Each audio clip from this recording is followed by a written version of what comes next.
عظیم و فرقان حمید کی سورہ ملک کی تفسیر اور ترجمہ آپ سے بات فرما رہے ہیں۔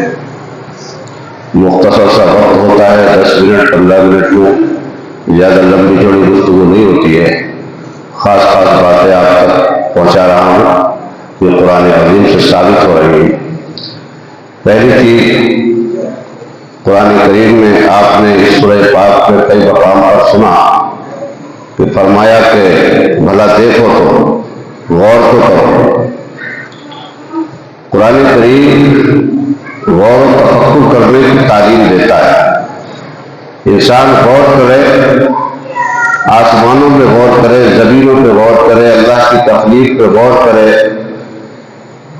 تو ہم لوگ غور نہیں کرتے۔ سورہ ملک کی ابتدا کہاں سے ہوئی؟ زندگی اور موت۔ زندگی اور موت کو ہم نے پیدا کیا ہے، تو یہ بھی غور کرنے کی بات ہے کہ اس نے زندگی ہمیں کیسے دی، پھر موت کیسے آئے گی، اور زندگی کا مقصد کیا ہے، اور موت آنے کے بعد ہم کہاں جا رہے ہیں، کہاں ہمارا ٹھکانہ ہے، قبر میں کیا حالات ہیں۔ قبر میں جا کے سو جائیں گے، نہ بستر، نہ بچھونا، نہ لائٹ، نہ روشنی، منو مٹی اوپر ہوگی اور مٹی ہی بچھونا ہوگی، جس پر ہم لیٹیں گے وہ بھی مٹی ہوگی، جسم بھی مٹی ہو جائے گا۔ تو اس تھوڑی سی زندگی میں ہمیں وہاں کے لیے تیاری کرنا چاہیے۔ بار بار اللہ تبارک و تعالیٰ نے اپنی نعمتوں کو یاد دلایا، ارشاد فرمایا۔ اب آخری آیات سورہ ملک کی ہیں، انشاءاللہ تعالیٰ اس کے بعد سورہ قلم کی تفسیر اور ترجمہ آپ سماعت کریں گے۔ ارشاد ربی ہے کہ تم فرماؤ میرے پیارے محبوب، اللہ وہ ہے، وہی ہے جس نے تمہیں پیدا کیا، تمہارے کان، آنکھیں، دل بنائے۔ تم بہت کم شکر کرتے ہو۔ ذرا اللہ کی پیدا کرنے، اس کی شان، اس کی قدرت کو تو دیکھو کہ تمہارا پتہ ہی نہیں تھا، نام و نشان نہیں تھا، اور تمہیں ماں کے پیٹ میں تمہارے ہاتھ بنے، انگلیاں بنی، گوشت اور ایک ڈھانچہ تیار ہو گیا، اور ایک تمہارا جسم قد و قامت، سارے اعضا بنا دیے گئے۔ تو صرف اعضا بنا دیے گئے، روح نہیں تھی، تو اللہ تبارک و تعالیٰ نے اس میں روح ڈالی۔ نحن خلقناکم فلولا تصدقون، ہم تمہیں پیدا کرتے ہیں، ہم پیدا کرنے والے ہیں، تم مانتے کیوں نہیں، تصدیق کیوں نہیں کرتے؟ غور کرو، ہم نے تمہیں کس انداز سے پیدا کیا ہے۔ ہماری شان دیکھو کہ تمہارے جسم میں کتنے اعضا ہیں، کتنی ہڈیاں ہیں، کتنے جوڑ ہیں۔ یہ جوڑ، یہ ہڈیاں، یہ سب ہم نے بنائے۔ یہ آنکھ کی پتلی اور آنکھ کے اندر جو روشنی ہے وہ ہم نے دی۔ آنکھ بن جائے، روشنی نہ ہو، روشنی کہاں سے لاؤ؟ روشنی ہم نے عطا فرمائی۔ یہ آنکھ، یہ پلکیں، یہ بھویں، یہ کان، یہ ناک، یہ انگلیاں، اور یہ تمہاری شکل، ایسی شکل کہ لاکھوں میں تم الگ نظر آؤ۔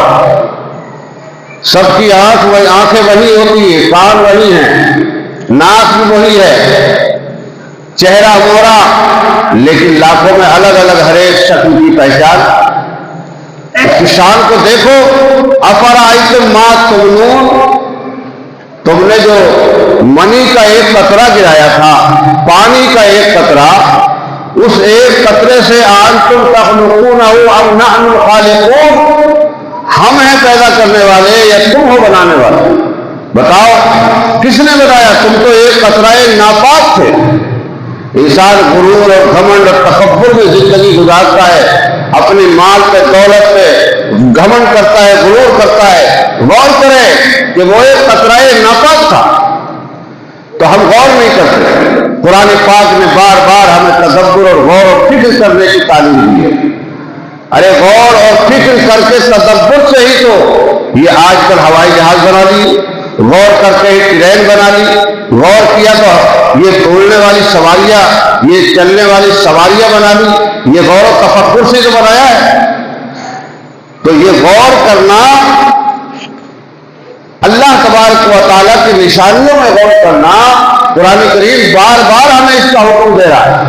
اگر ہم غور کریں، ریسرچ کریں، تحقیق کریں، بات کو سمجھنے کی کوشش کریں، اللہ کی نشانیوں کو ایمانداری کے ساتھ سمجھیں، اگر ہم ایمانداری کے ساتھ سمجھیں گے تو ہمیں ان کے اندر نصیحتیں ملیں گی۔ یہ سبزہ، یہ گھاس، یہ فصلیں، یہ کھیتیاں، یہ چشمے، یہ لہلہاتے ہوئے یہ دریا، یہ موجیں مارتا ہوا سمندر، یہ لہراتی ہوئی ہوائیں، یہ شبنم کا گلوں کو منہ دھلانا، یہ کلیوں کا تبسم، یہ پھولوں کی مہک، یہ صبح کی سفیدی، یہ رات کی تاریکی، یہ فضائیں، یہ ہوائیں، یہ خلائیں، یہ بلندیاں، یہ پستیاں، یہ ساری کی ساری اللہ کی نعمتیں ہمیں کچھ نہ کچھ پیغام دیتی ہیں۔ سدھرنے کے لیے، اپنے آپ کو بدلنے کے لیے ضروری نہیں ہے کہ ہم تقریر ہی سنیں، یہ سب چیزیں تقریر کر رہی ہیں، بیان کر رہی ہیں۔ آسمان بھی تمہیں نصیحت کرتا ہے، یہ ستارے بھی نصیحت کرتے ہیں، یہ چاند اپنے وقت پہ آتا ہے، وقت پہ چلا جاتا ہے، یہ سورج بھی وقت کی پابندی کرتا ہے۔ دیکھو، یہ وہ ہیں جن میں عقل نہیں ہے، جن میں جان نہیں ہے، جن میں شعور نہیں ہے، جن کے لیے کوئی قانون نہیں ہے کہ اگر اس کی خلاف ورزی کریں گے تو پھر ان کو جہنم ملے گی، عذاب ملے گا۔ یہ پیڑ، یہ پودے، ان کے اوپر کوئی قانون نہیں ہے، جانور، حیوانات، ان کے اوپر کوئی قانون نہیں ہے کہ ایسا کریں گے، لیکن وہ سب اللہ کو یاد کرتے ہیں، سب اللہ کا ذکر کرتے ہیں، اللہ کے احسان کو مانتے ہیں، شکر کرتے ہیں۔ لیکن انسان ناشکرا ہے۔ کتنا بڑا ناشکرا ہے؟ فرمایا کہ ہم نے تمہیں دل بنایا، انسان بنایا، اور تم شکر نہیں کرتے۔ قلیلا ما تشکرون، کتنا کم حق مانتے ہو تم اپنے رب کا، کتنا کم حق مانتے ہو اپنے رب کا۔ ذرا اپنے اندر کی نعمتوں پہ غور کرو اور اپنے رب کا احسان عظیم مانو، ڈرو اس سے۔ تمہاری زندگی کو اللہ کے تابع کرو، اللہ کے تبارک و تعالیٰ کے حکم کے تابع کرو۔ اس زندگی کے مالک تم نہیں ہو، اللہ اس زندگی کا مالک ہے۔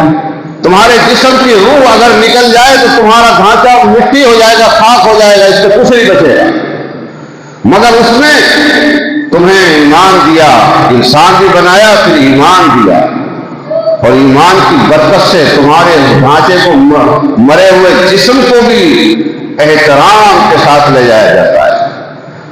اسے جب تمہارے جسم سے روح نکل گئی تو رشتے ٹوٹ گئے، اب نہ بیٹا نہ باپ، کوئی رشتہ نہیں رہا، سارے رشتوں کی ڈور ٹوٹ گئی ہے۔ انتقال ہو گیا، بیوی سے رشتہ ٹوٹ گیا، سب سے رشتہ ٹوٹ گیا، مگر اس نے رشتہ محبت رکھا، رشتہ احترام رکھا کہ خبردار رشتے تو ٹوٹ گئے ہیں مگر اس کا احترام کرو، یہ اللہ تبارک و تعالیٰ کے حضور حاضر ہوا ہے تو اسے ادب سے غسل دو، کفن پہناؤ، خوشبو لگاؤ، احترام کے ساتھ قبر تک پہنچایا جاتا ہے تمہیں۔ یہ احترام تیرے ایمان کی وجہ سے ہے، تیرے پاس ایمان کی دولت ہے تو تمہیں ادب و احترام سے قبر میں اتارا جاتا ہے۔ اگر ایمان نہ ہوتا تو ذلت ہوتی تیرے ساتھ، ذلیل ہوتا تو مرنے کے بعد تو ذلیل ہونا ہی تھا، دنیا میں بھی ذلت کے ساتھ تجھے لے جایا جاتا، اور تیرا وہ احترام اللہ جسے چاہے عزت عطا فرمائے، اللہ جسے چاہے دنیا میں عزت دے، مرنے کے بعد عزت عطا فرمائے۔ ذرا غور تو کر کہ اس پروردگار جل جلالہ و عظم والہ نے کتنے احسانات فرمائے ہیں تیرے اوپر، اتنے احسانات فرمائے ہیں، پھر بھی تو اس کی بندگی اور عبادت نہیں کرتا، اس کا شکر ادا نہیں کرتا ہے۔ کتنا کم اس کا حق مانتے ہو تم، کتنا کم اس کا شکر ادا کرتے ہو کہ اس نے اتنی نعمتیں تمہیں عطا فرمائی۔ کان اور دل دینے کے بارے میں جو ذکر فرمایا اس طرف بھی اشارہ ہے، غور کرو۔ دیکھو اب یار غور کر کر کے ہوائی جہاز بنا رہے ہیں، گاڑیاں بنا رہے ہیں، کیا کیا بنا رہے ہیں، موبائل بنا دیا غور کر کر کے، اور تم نے غور ہی نہیں کیا۔ تم غور کرتے تو کہاں سے کہاں پہنچ جاتے۔ قرآن پہلے سے ہی کہہ رہا غور کرو، غور کرو، اس طرف غور کرو۔ ہاں تمہارے لیے زیادہ تر تاکید یہ ہے کہ تم اپنی آخرت پہ غور کرو، اپنی اخروی زندگی کو سنوارو، اپنی آخرت کی زندگی کو سنوارو۔ تو اس طرف جو کان اور آنکھ کا، دل کا جو ذکر کیا ہے، اس کا ایک وجہ یہ ہے، اللہ تبارک و تعالیٰ نے ایک جگہ ارشاد فرمایا ان السمع والبصر والفؤاد كل اولئک کان عنہ مسئولا، بے شک کان اور آنکھ اور دل ان سب کے بارے میں تم سے سوال کیا جائے گا۔ کان سے تم نے کتنے گناہ کیے ہیں، کتنی چغلیاں غیبتیں سنی ہیں، یہ زبان سے کتنی تم نے چغلی اور غیبتیں کی ہیں۔ چغلی اور غیبت توبہ سے بھی معاف نہیں ہوتی ہے، یہ اتنا بڑا جرم ہے، اور جو ہماری رضا بن چکی ہے، ہمیں تسلی نہیں ملتی، چین نہیں ملتی جب تک کسی کی برائی نہ کر لے۔ فرمایا بے شک کان اور آنکھ اور دل ان سب کے بارے میں سوال کیا جائے۔ یہ آنکھ جو گندی گندی تصویریں دیکھ رہی ہے موبائلوں میں، بے حیائی کے مناظر، اور یہ آنکھ سے جو ہم گناہ کرتے ہیں نا، ان آنکھوں میں پگھلائے ہوئے شیشے ڈالے جائیں گے جہنم کے اندر، اور ان آنکھوں کا سائز بڑھا دیا جائے گا تاکہ شدید عذاب انہیں دیا جا سکے۔ جس آنکھ میں ایک تنکا گوارا نہیں ہے، پگھلا ہوا شیشہ کیسے گوارا ہوگا؟ یہ دل جو ہے، دل جس دل میں ہم خرافاتیں بھرے ہوئے ہیں، ایک دوسرے کی بغاوت، عداوت، نفرت، کینہ، کپٹ، بغض، حسد جو ہم اپنے دل میں بھرے ہوئے ہیں نا، اس دل کو جہنم کی آگ پہلے جلائے گی، پہلے اس دل کے اوپر جہنم کی آگ چڑھ جائے گی۔ قرآن پاک میں فرمایا گیا ہے کہ ہم دلوں پر آگ کو چڑھا دیں گے، دلوں کے اوپر چڑھ جائے گی۔ کیوں چڑھے گی دلوں کو؟ اس لیے کہ دل نازک ہوتا ہے، ذرا سی گرمی میں بکھر جاتا ہے، ذرا سی تیز گرمی ہوئی یہ بکھر جاتا ہے، اس کو ٹھنڈک نہیں پہنچے، اگر پھیپھڑوں سے اگر اس کو جو ہے تسکین نہیں پہنچے، ٹھنڈک نہیں پہنچے تو یہ دل پھیل جاتا ہے، انسان مر جاتا ہے۔ دل نازک ہے، اس نازک دل کے بارے میں اللہ تبارک و تعالیٰ نے فرمایا ہے قرآن پاک میں کہ آگ جہنم کی اس کے اوپر چڑھائی جائے۔ سورہ حمزہ میں ہے کہ ہم جہنم کی آگ کو دل کے اوپر چڑھا دیں گے، دل جلائے گی، کیونکہ یہ نازک تھا، اس کو تکلیف زیادہ ہوگی، ساری خرافاتیں دل کے اندر بھری ہوئی تھی۔ وَيْلٌ لِكُلِّ ہُمَزَةٍ لُمَزَةٍ، لوگوں کے پیٹھ پیچھے برائی کرتے تھے، لوگوں کے منہ پر وہ تانے مارتے تھے، برائی کرتے تھے۔ الذی جمع مالا وعددا، مال کو جمع کرتے تھے، گن گن کے رکھتے تھے، زکات نہیں نکالتے تھے، غریبوں کا حق ادا نہیں کرتے تھے، مال سے بڑی محبت تھی، اپنے مالدار ہونے سے گھمنڈ تھا، غرور تھا، غریبوں کو کچلتے تھے، غریبوں کو ستاتے تھے، مال دولت اپنے پاس تھا، اس مال اور دولت سے گھمنڈ تھا، غرور تھا، اور اپنے غریبوں کو نیچا دکھاتے تھے، دوسروں کو اپنے مال کے چکر میں اپنی اونچی اونچی بلڈنگوں پہ ناز کرتے تھے، گھمنڈ کرتے تھے، تکبر کرتے تھے۔ الذی جمع مالا وعددا یحسب ان مالہ اخلدا کلا لینبذن فی الحطمہ نار اللہ الموقدۃ التی تطلع علی الافئدہ۔ قرآن پاک نے فرمایا یہ جو مال گن گن کے رکھتے تھے، تو یہ گمان کرتے ہیں کہ یہ ہمیشہ رہے گا، یہ تو مٹ جائے گا، یہ حطمہ میں ڈال دیا جائے گا۔ حطمہ کیا ہے؟ کیا ہے حطمہ؟ وما ادراک ما الحطمہ، انہیں کیا جانا کیا ہے حطمہ؟ اللہ کی دہکائی ہوئی وہ آگ جو علی الافئدہ، دلوں پہ چڑھ جائے گی، جو دلوں پہ چڑھ جائے گی۔ تو اس لیے دل کی پیدائش کا ذکر فرمایا کہ ہم نے یہ دل بنایا ہے تو اس دل کو ہماری محبت کے لیے خالص کرو۔ یہ آنکھ ہم نے بنائی ہے تو گناہ سے باز رکھو اسے، یہ کان ہم نے بنائے ہیں تو گناہوں سے ان کانوں کو بچاؤ، ہم نے بنائے ہیں، اور جب تم ان سے گناہ کرتے ہو، خطائیں کرتے ہو، ہماری نافرمانی کرتے ہو، تو پھر ہم تمہیں پکڑیں گے اور عذاب دیں گے، سزا دیں گے، اور پھر تمہارے پاس کوئی عذر نہیں ہوگا، کوئی بہانہ نہیں ہوگا۔ فرمایا مشرکین کہتے تھے کہ اے محمد صلی اللہ علیہ وسلم، آپ کہتے ہیں قیامت آئے گی، قیامت ہے کب آئے گی؟ بلاؤ، آئے گی کب؟ بہت سے کہہ دیتے ہیں ہمیں تو کوئی مصیبت نہیں آئی، کب آئے گی؟ آج بھی کہہ دیتے ہیں بہت سے لوگ، اس ٹائپ کے جو لوگ ہوتے ہیں وہ بھی کہہ دیتے ہیں اللہ کا کرم ہے، ہم تو کسی بات سے نہیں ڈرتے۔ ارے اللہ سے ڈرو، اللہ چاہے تو اشارے میں تمہیں زمین میں دھنسا دے گا۔ اللہ کا خوف کرو، اللہ سے ڈرو، گھمنڈ مت کرو، غرور مت کرو۔ مشرکین کہا کرتے تھے قیامت کب آئے گی، کب آئے گی؟ اللہ تعالیٰ نے فرمایا وَيَقُولُونَ مَتَىٰ هَٰذَا الْوَعْدُ إِن كُنتُمْ صَادِقِينَ، اور کہتے ہیں یہ وعدہ کب آئے گا اگر تم سچے ہو۔ تم فرماؤ قُلْ إِنَّمَا الْعِلْمُ عِندَ اللَّهِ، اس کا علم تو اللہ کے پاس ہے۔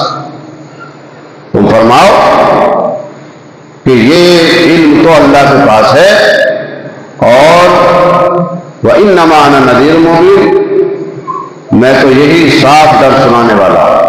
اس سے معنی یہ نہیں نکالنا چاہیے کہ حضور صلی اللہ علیہ وسلم کو قیامت کا علم نہیں ہے۔ بہت سی شاید پیش کرتے ہیں، دیکھو حضور صلی اللہ علیہ وسلم نے فرمایا، اللہ تعالیٰ نے حکم دیا ہے محبوب تم فرماؤ کہ قیامت کا علم تو اللہ ہی کے پاس ہے، تو ہمارے آقا کا فرمانے کا مطلب یہ ہے کہ ذاتی علم اللہ ہی کے پاس ہے، اللہ کے بغیر بتائے تو کوئی نہیں جانتا، مگر اللہ نے حضور صلی اللہ علیہ وسلم کو بتایا ہے۔ ہمارے آقا صلی اللہ علیہ وسلم نے قیامت کے بارے میں سب کچھ بتا دیا، صرف ایک ہجری اور سن نہیں بتائی، ورنہ تاریخ بھی بتا دی، محرم کی 10 تاریخ ہوگی، دن بھی بتا دیا، محرم کا دن جمعے کا دن ہوگا، تاریخ بتا دی، دن بتا دیا، علامتیں بتا دی، نشانیاں بتا دی، بچا کیا؟ سن اور ہجری آپ نے نہیں بتائی، آپ کی مرضی تھی، مگر آپ سن اور ہجری بھی جانتے ہیں۔ حضور صلی اللہ علیہ وسلم نے نہیں بتایا، آپ کی مرضی، کیونکہ اللہ تبارک و تعالیٰ نے آپ کو ایک علم ایسا دیا ہے محبوب، جسے چاہو بتاؤ، جسے چاہو مت بتاؤ، آپ کی مرضی۔ اور ایک علم وہ ہے اے محبوب سب کو بتاؤ، سب کو پہنچاؤ، اور ایک علم ایسا ہے اے محبوب صرف تمہارے لیے ہے، کسی اور کو مت بتانا۔ تو آپ نے قیامت کے بارے میں بہت کچھ بتا دیا۔ تو اس آیت کا مطلب یہ نکال لیتے ہیں کہ دیکھو حضور صلی اللہ علیہ وسلم کو غیب کا علم نہیں تھا، یہاں غیب کا ذکر بھی نہیں ہے، یہاں حضور صلی اللہ علیہ وسلم نے یہ بھی نہیں کہا میں نہیں جانتا، اللہ تعالیٰ نے یہ نہیں کہا کہ اے محبوب یہ کہہ دو میں نہیں جانتا، یہ کہا کہ تم فرماؤ یہ علم اللہ کے پاس ہے۔ تو بے شک اللہ کے پاس ہی تو ہے، اس میں نفی کہاں ہو گئی، انکار کہاں ہو گیا؟ علم اللہ کے پاس ہے، اور اللہ کے پاس ہی سب خزانے ہیں۔ اللہ چاہتا ہے اپنے محبوب صلی اللہ علیہ وسلم کو جتنا چاہتا عطا فرماتا۔